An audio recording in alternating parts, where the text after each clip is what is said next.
Personalization. Personalization is a cognitive distortion. And so we've been talking about cognitive distortions on Mindset Monday because a key to our mental health is seeing and thinking in pure, clean reality, and seeing and thinking according to things that are beneficial to us. Cognitive distortions are flawed ways of thinking that any of us are susceptible to, that can cause us to see the universe or see ourselves in a way that's detrimental to our well-being. As a result of cognitive distortion, we can develop a mental illness. And that's what's happening to almost all trauma survivors around the world, because any person can develop a cognitive distortion or mistaken belief. We need to be constantly updating our beliefs. So let's look at this one, personalization. This is something that Emma really went through. Now, Emma is a DV survivor. In her situation, she was married to a man who was very powerful. Her husband was a politician, so he's well known in the town. And so there's a lot of pressure on them always to be the perfect family. And so what ends up happening to Emma is his anger over time would be increasing. He would become increasingly abusive over time. And the result of him being abusive is that Emma would think, well, maybe he's being that way because he's got a lot of stress at work, because he's got greater and greater responsibilities, right? So with Emma viewing his abuse as not being his fault, she would actually get to the point where she would actually personalize. And so in personalizing the abuse, she would say to herself, maybe it's my fault. Maybe I'm not being a good enough wife, and that's why my husband is reacting in an abusive manner. So like, for instance, one day her husband got home before she did. She had the kids and she had stopped at the store and there was traffic and she just got home late. Her husband likes her to be home when he gets home. So when she was not home before he got home, he was livid and she could feel the tension. She knew something was going to go down that night. And sure enough, once the kids were in their rooms, the husband really picked a fight with her and was like, what is your problem? What is wrong with you? And she was kind of like defending herself, like, I'm sorry, there was traffic. That's not what I meant to do. And eventually it escalated to where he got physical with her and he started shoving her. And she was screaming because she was really afraid, because she was being attacked. When she screamed, the neighbors actually heard the screams and they called the police. And the police came over and Emma found herself like, no, everything's fine. We were just playing around. She was making all kinds of excuses. And the police said, okay, no problem. We're sure it was no big deal. But the husband was even more mad at her that she had caused the police to get called. And of course, Emma blamed herself as well. She felt like, if I hadn't have screamed, if I hadn't defended myself, if I hadn't talked back, then the police wouldn't have been called. This was so important in their community because the husband's job and reputation was reliant on them projecting this image of perfection. And so as the abuse continued, and it did, she would feel like, I really got to do everything I can to keep this abuse under wraps. And so she started to try to devise ways to prevent her husband from becoming abusive. She would try to be extra good, extra nice. She would try her best not to anger him. So she had to walk on eggshells. She found herself trying to come home extra early in order to prevent him from getting upset. She found herself being very careful about what she talked about, even though there were very important things that needed to be discussed. She didn't feel like she could discuss these things because she didn't want him to blow up. She was constantly walking on eggshells. And when he would explode, she would tell herself, I messed up. I spoke out too much. I was too loud. I started too much controversy. I wasn't supportive enough. I wasn't submissive enough. And she would tell herself that she had failed at being a perfect wife every time he would get upset. She would blame herself. And he would blame her too.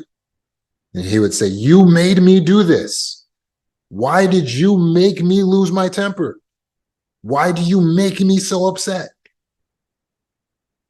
Does it sound familiar? It's the abuser's number one go-to. They have to blame you for the abuse that you're receiving. It is your fault, whether it's your parents that are being abusive, whether it's your husband, your wife, your boyfriend, girlfriend. They are always blaming someone else for their actions. And so, what can happen for many people pleasers and trauma survivors who have CPTSD is they have the cognitive distortion of believing that they are to blame for the abuse that they receive. Further, these survivors can take this self-blaming mentality, which is called personalization on our cognitive distortions map, and they start saying that they're responsible for anything and everything. And so they're going to work and there's problems at work and they say, oh, that's my fault. That's my fault. I should have had the report in early and then that wouldn't have happened. They'll be at work and when they don't get a promotion, they'll say, it's probably because I'm not doing a good enough work or my colleagues probably don't like me. And they're personalizing everything. If people don't invite them out to dinner or to lunch, they say, clearly these people don't like me. There's something I did that must have offended them. They're personalizing it. When they're in social settings, they don't get invited to the party. They say, this is a reflection of me not being lovable. This is a reflection of, once again, me being left out because I'm not good enough. When they receive criticism or critical feedback from someone, they say, oh, my project got criticized, therefore I'm incompetent, or they must think that I'm incompetent, and they're personalizing everything that they hear. Reality, of course, is that you could not get invited to parties for a variety of reasons. Plans change, but it might not be your fault or something you did wrong. You can get criticism on a project, but you should isolate that criticism to the project. Okay, this project could be better in this way, instead of saying, I'm a failure, I'm not good enough. Someone who's a self-blamer, a personalizer, will be comparing themselves to others, like, oh, they got the job and I didn't because I'm not as capable as they are, right? When reality is job decisions involve multiple factors. And so personalizing it is not always accurate. It may not be that there was a deficiency in you. That might not be why. When it comes to relationships, personalizers will say, oh, they canceled our plans. That means they're losing interest in me. They canceled our plans, so they probably don't like me anymore. Or they haven't texted me in a while. That means they're losing interest in me. They don't like me anymore. So they're personalizing it, when really the person just hasn't texted because they're tired, they're busy, something like that. It might not have anything to do with them. They may have canceled the plans because, again, they were busy, they had other things going on. It may not have anything to do with you. Are you a personalizer? Do you find yourself, when something goes wrong, do you say, oh boy, it's raining on our wedding day, so that's a bad sign. I probably made a bad choice. Yes, personalizers will actually blame the weather on themselves. They will blame personalizers will blame virtually anything that's happening on themselves. Oh my God, I'm so sorry, they say. When they walk into a room and find out someone else got injured, they feel like it's actually their fault. They feel like everything that's happening around them is really their fault. They love to take responsibility, even when it's not necessarily logical that it could be their fault. That, so they find a way to, like, do the mental gymnastics and create a butterfly effect, right? It's like, hey, did you hear about that celebrity that died? Oh my God, I was going to go see their show a couple years ago, but I never bought the ticket. And maybe that caused their sales to go down and they got depressed. And you see what's happening? I got mental gymnastics going as to why a celebrity that I don't even know passed away. Because that's how extreme this personalization thing can really get, right?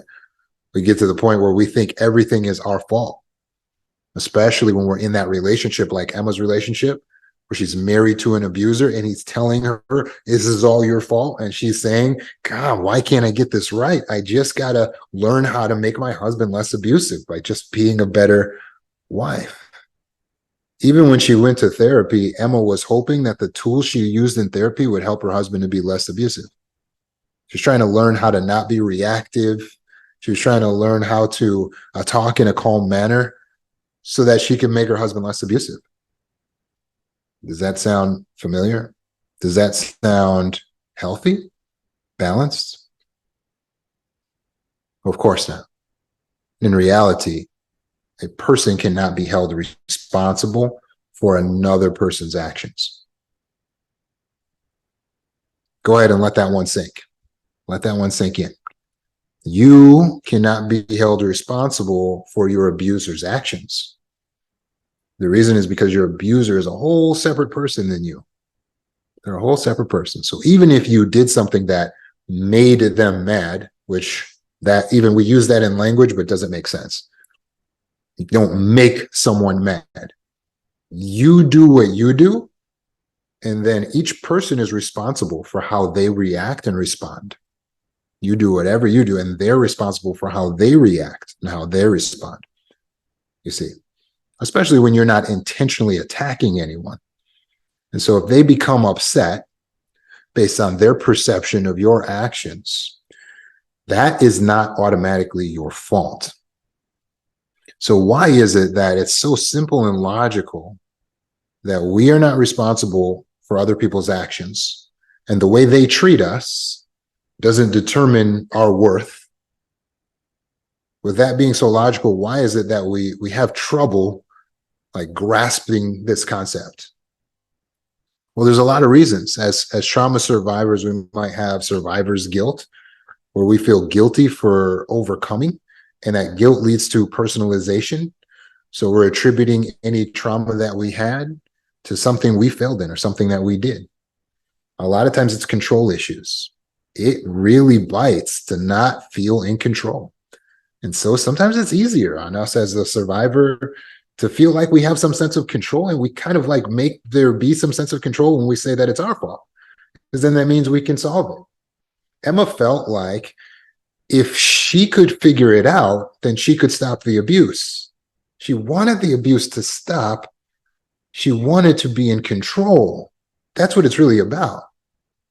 She kept saying, if I could just do this differently and say this differently, but she's trying to be in control, ironically, of the other person who is her abuser, who's controlling her. And so she's got it all twisted. He's controlling her. She's trying to figure out how to control his actions. And so they're trying to fight for some piece of control, some way to be able to get some handle on the situation. And so they blame themselves. And that makes them feel like, okay, if it's on my shoulders, there's something I can do about it. Trauma survivors struggle with self-blame and shame.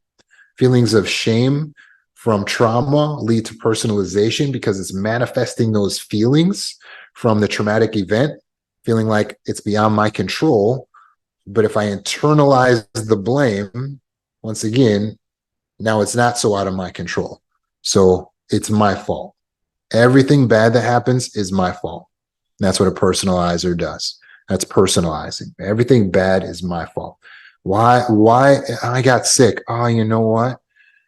I probably missed washing my hands one of those times. I probably ate the wrong thing. I shouldn't have left the house. I shouldn't have did. We blame ourselves for everything bad that happens. Everything. Why? Because we have a sense of unworthiness. As trauma survivors, we may have an eroded personal self-esteem or an eroded self-worth. And so we have the distorted belief that whatever happened was because of our inherent flaws. Whatever goes wrong is because of our inherent flaws. That's going to the unworthiness. In reality, does our worthiness depend on how we're treated? No. You could be worth $1 million. You can take a diamond, right? And you can throw the diamond in the dirt and you can step on it. Even though you mistreated the diamond, does that mean that the diamond is no longer worth the same dollar amount? Of course not. So remember that you are that diamond. It doesn't matter if someone took you and threw you in the dirt. It doesn't matter if that was while you were a child or if that's a spouse right now. That does not represent your worth. You pick up that diamond, dust it off, a little shine up, it still has the same dollar value. And you have maintained your value from the day you've been born to tonight. No matter what you've been through, no matter what people have put you through, your value stays the same. So we should not try to allow our value to shift according to how someone else is treating us or how someone else is acting around us. A lot of times, the trauma survivors feel a need for explanation. And so if you personalize, it gives a simplified explanation. Oh, it happened because I'm a terrible person. That's why everything went wrong, because it never works out for me. So we just personalize everything. And that seems to work, at least to give us some type of explanation. And that in itself is a coping mechanism, right? Personalization serves as a coping mechanism, albeit maladaptive, because it gives us a sense of order, like we can understand the aftermath of chaos. So we're creating an illusion of control to tell ourselves, yeah, that was my fault. It's my fault the Packers lost the football game. It's my fault because I didn't buy dip for the chips. And by not buying the dip for the chips, that affected the sponsors. And then the sponsors must have pulled out. And then that affected the team manager and that trickled down. We're doing the gymnastics, just trying to make it work. Everything comes back to us. It's not really logical, is it? It's not really accurate. But there's reasons for it. And the reason is that trauma causes an imbalance in the way that we think, the way that we interpret the world. But now it's time to update our beliefs. Really, as a healed individual, you will always be updating your beliefs. You will always be re-examining, okay, what do I believe? Is that really true? This comes through more meditation. More meditation. And by the way, because I know there's some new people here, we got 100 people on this call in the two rooms. When I say meditation, I'm not talking about sitting cross-legged and going transcendental into some other realm or something like that. I'm not talking about just being like blanking out your mind. That's not meditation for healing. When I talk about meditation, I mean dictionary definition: to pause and to think, to focus one's mind on something. That's meditation.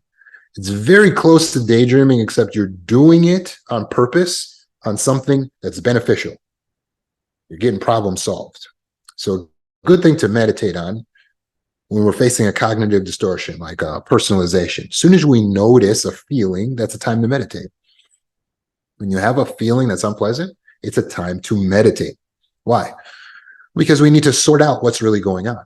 Your unpleasant feeling comes from cognitive distortion more often than not. Unpleasant feelings often come from cognitive distortion, meaning it's the way that we're viewing the situation, right? So a rock, bam, comes and hits the window. Window breaks. What does a personalizer do?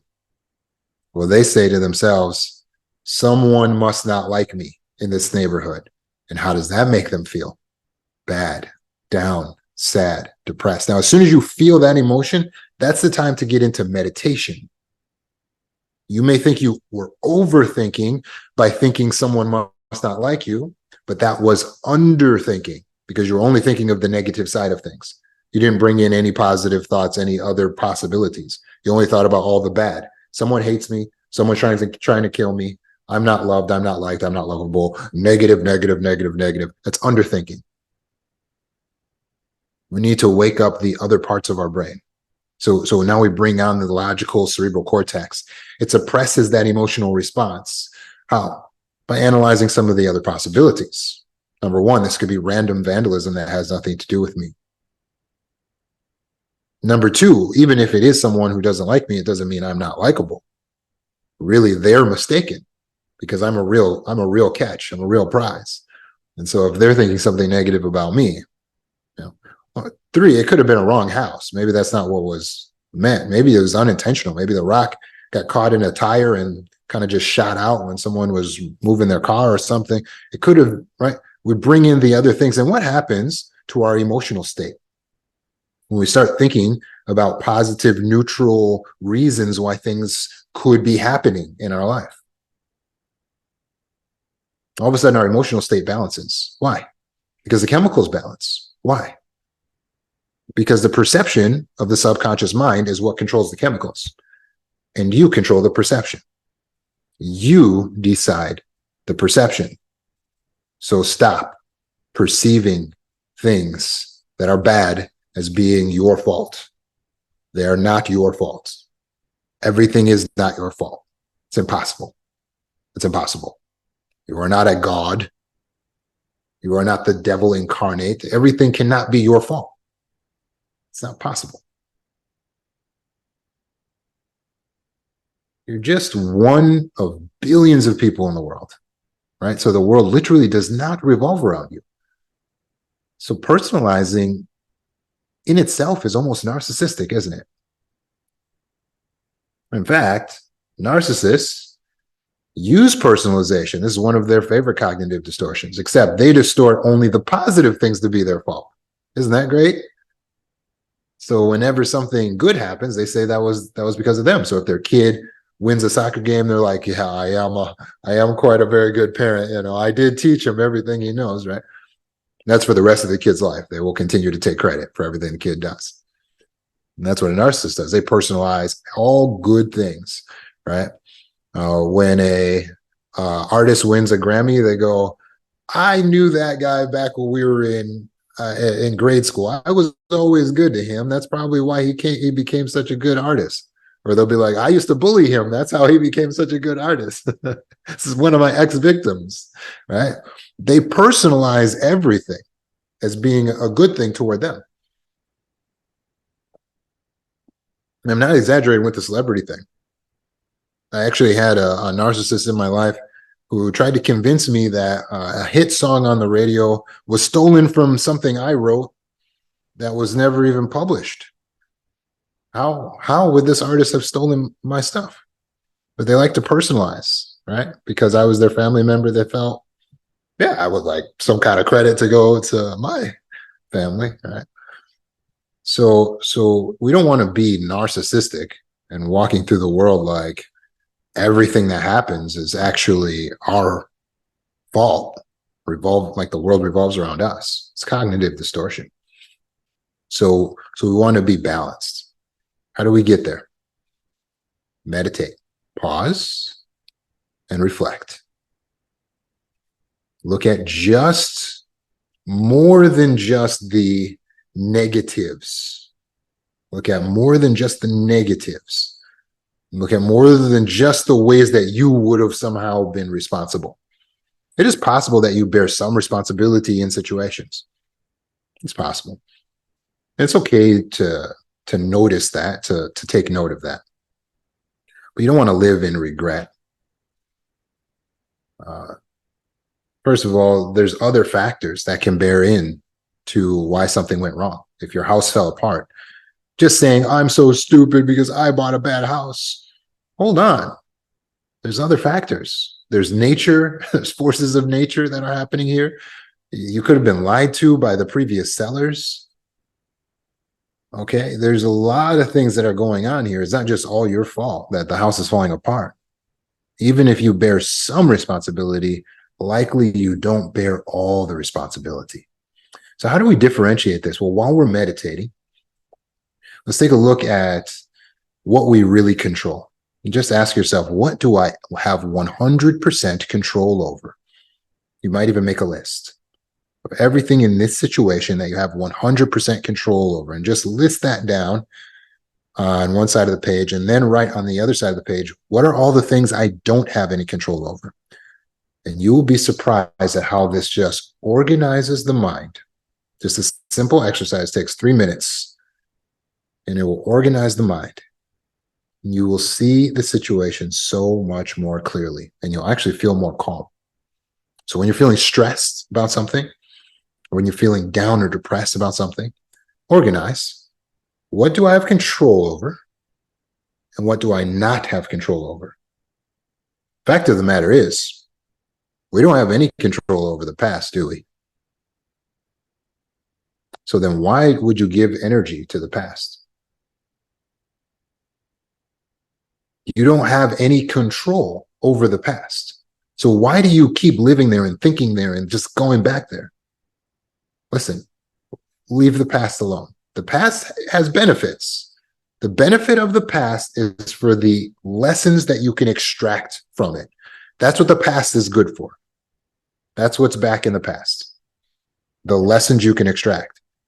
On the two categories, control, I control this and I don't control this. The past goes in the I don't control this category. You can't control the past. So stop thinking about it. You can't do anything about it.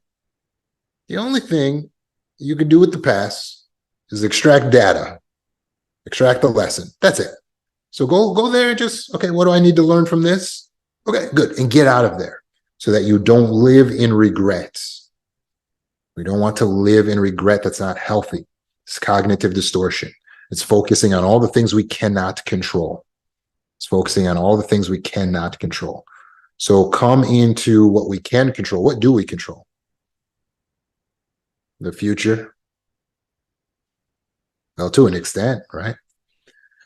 No one has as much influence over what your future will be as you do.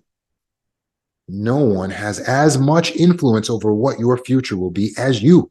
You are the one who has the control, the power, the authority to make things change for your future. So that's where we want to put the mind, on the present and the future. The present and the future. The lesson's only good for, the past is only good for a few lessons. Right? So don't allow yourself to dwell there.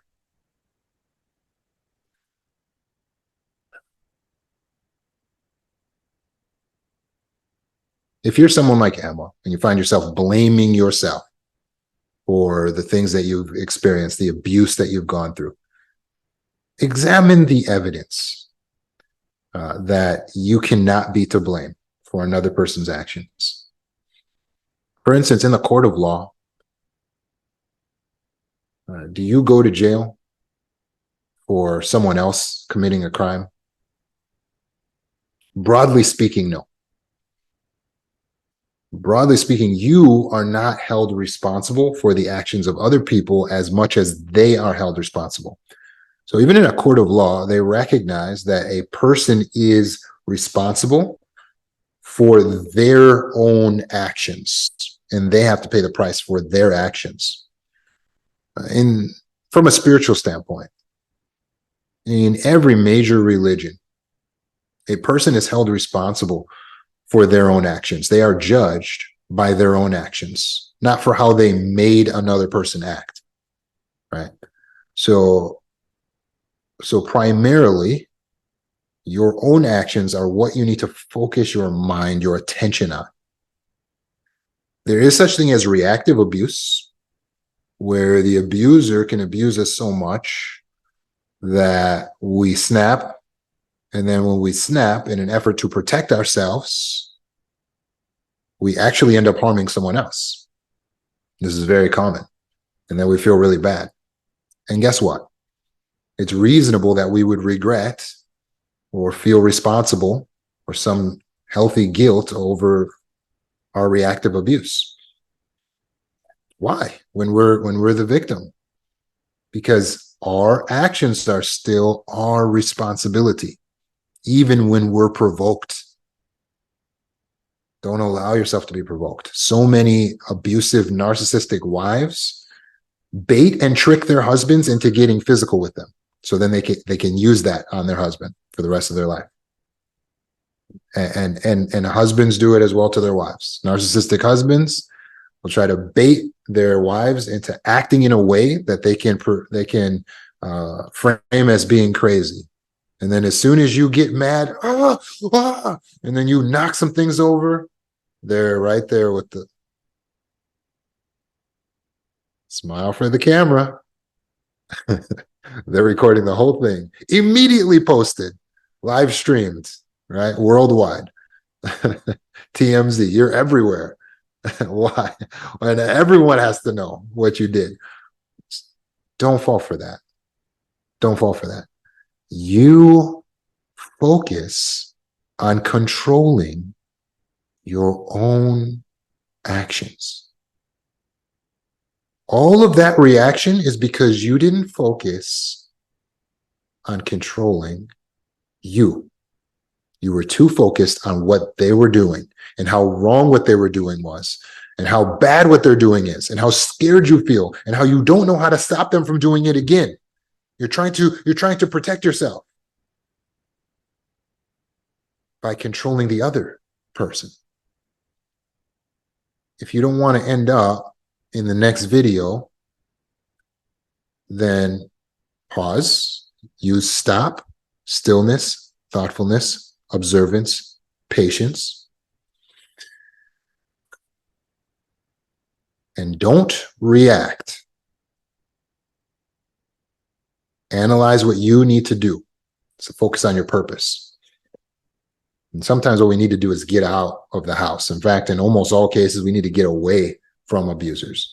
When somebody's acting in an abusive, toxic manner, we just need to separate. So emotionally disconnect and then physically disconnect from the abuser. Cut them off, block them, go no contact. Don't read their text messages. Don't read their notes. Don't read their emails, their snail mails, their DMs, their IMs, their PMs. Don't read them. No M's. No M's from them. Don't read them. Why? Because you're protecting yourself from the negative energy. You control what you do. So if you're reading the toxicity, then that's not you controlling what you do and protecting your space. I want you to be protected.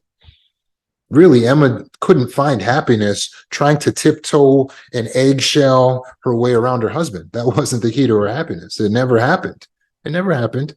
He continued to act up and continued to be abusive, and she continued to hide it and sweep it under the rug. At one point, she found herself in the hospital. And she still had to keep it a secret and say she fell down the stairs. When is it going to stop? It stops when instead of blaming ourselves for everything bad, we take responsibility for what we do control. The only thing we can have responsibility over is what we have power over. So when we don't have power over something, you can't be held responsible. So your husband's actions, your adult son's actions, all these people, if you don't have power over them, then you have no responsibility. That means disconnect. When Emma took responsibility for what she controlled, which is her own actions, she said, you know what? I got 2 feet and I got a hand. That's all I need to walk out of that door. She lost everything. She lost custody of her kid. She lost the money that she had, the comfortable lifestyle. She had to go back to work. She had to put herself through school. It was awful when she left, until it wasn't. Because eventually she started focusing on her purpose. She started building herself up again. She didn't realize how much she had let herself go physically.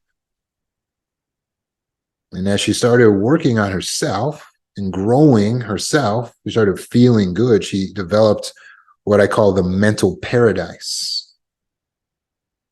The mental paradise. Now Emma is living in a place that you would kind of call paradise. She's living in a part of the world. I'm not going to bust her out, but she's living with her husband in her new husband in paradisiac conditions. And her old guy, he fell out of politics and went off with some mistress, and he had already been cheating anyway. It was a terrible situation with him. She's doing great now. She's doing great. She has everything she wants, including a relationship with her kids. She has everything she wants. It took a little time. But it was better than sitting around waiting for him to kill her. Right? Because he would have just made it look like a suicide. It's better than that. So she did exactly what she needed to do. And she's grateful for her decision, for her choice. So now the power is in your hands. You need to do exactly what you need to do to keep yourself safe and to make sure that you can come out no longer personalizing all the bad, but accepting the accolades for all the good that you've created.